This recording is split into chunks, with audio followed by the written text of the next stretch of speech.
Imagine waking up to a world overrun by zombies. What would you do if a zombie apocalypse happened tomorrow? Picture this.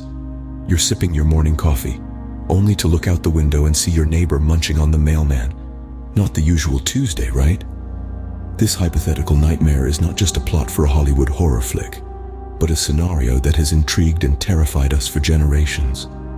Zombies, the undead, walkers, biters, whatever you choose to call them, these creatures have become a staple of our collective fears. Imagine the chaos, the mayhem, the rules of society, just like that, gone. The infrastructure we've grown so accustomed to, crumbling. The survival instincts we've suppressed for so long, suddenly our only guide. The world as we know it, transformed overnight into a gruesome playground for the undead. Fear not, dear listeners, for we are here to guide you through surviving this imaginary nightmare. Surviving a zombie apocalypse is not just about fighting off the undead, it's about preparation, strategy, and resilience.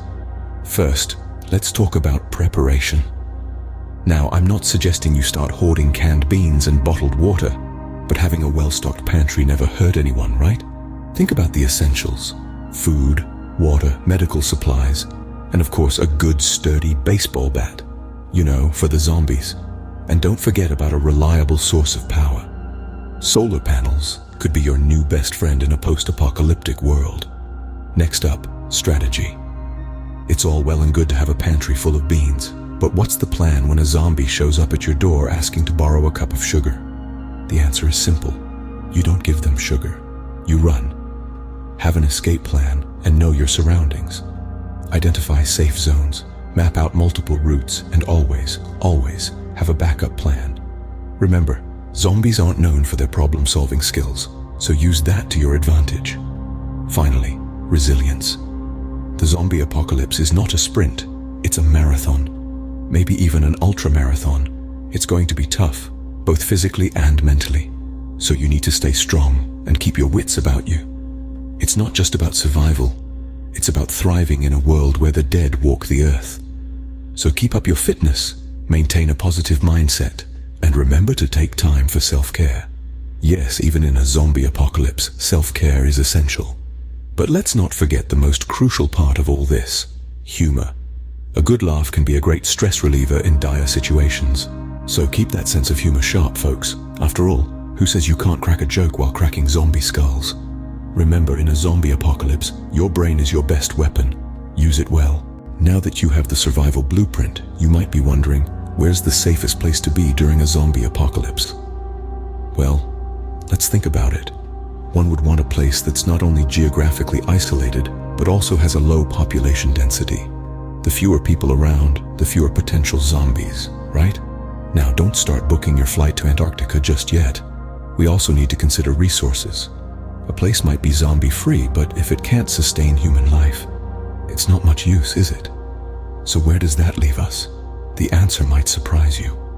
Drum roll, please. It's Australia. Now, I know what you're thinking. Aren't there enough dangerous creatures down under without adding zombies to the mix? But hear me out. Australia has the perfect combination of isolation, low population density, and resources. It's surrounded by water, which zombies aren't known for navigating too well. The population is concentrated mostly along the coast, leaving vast interiors with few people. The country is also rich in natural resources. It's one of the world's leading agricultural producers, so you won't go hungry. Plus, they have a pretty robust healthcare system, which could be a game changer when dealing with zombie bites. But it's not just about the physical factors. Australians have a reputation for their resilience and resourcefulness. From bushfires to floods, they've faced it all. Their "she'll be right" attitude might just be the secret weapon you need when the zombies come knocking. So, there you have it.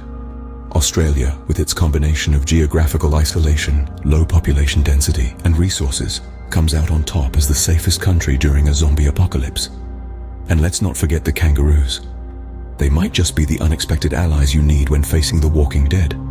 But remember, no matter where you are, survival is all about being prepared. So pack your bags, and don't forget your survival blueprint, because you're heading to the safest country during a zombie apocalypse. Surviving a zombie apocalypse isn't just about where you are or what you have. It's about who you are. let's take a moment to recap what we've learned so far. A zombie apocalypse, while a hypothetical nightmare, is a situation that requires serious thought and strategy. It's not just about stocking up on weapons and canned goods, or finding the ideal sanctuary in the remotest part of the world. It goes beyond that. Remember, the essence of survival lies in your preparation. It's about knowing your environment, understanding your strengths and weaknesses, and having a plan in place. It's about knowing where to find resources, how to fortify your stronghold, and when to fight or take flight. But let's not forget the importance of strategy. It's easy to think that brute force alone can save you from a horde of the undead. But in truth, a well-thought-out plan, a cool head, and a quick wit can do more for your survival than a shotgun ever could. Resilience, my friends, is the key. Physical strength can get you out of a tight spot, but mental and emotional resilience will keep you going when things get tough. Remember, a zombie apocalypse isn't a sprint, it's a marathon. And while we're on the subject of resilience, let's talk about staying strong, both mentally and physically. Exercise regularly, eat healthily, and keep your mind sharp. A fit body and a sharp mind are your best weapons against any apocalypse, zombie or otherwise. But above all, remember this: the will to survive is perhaps the most potent force in any survival scenario. It's not just about the resources you have, but about how you use them. So there you have it. Armed with this knowledge, you are now ready to face any zombie apocalypse that comes your way.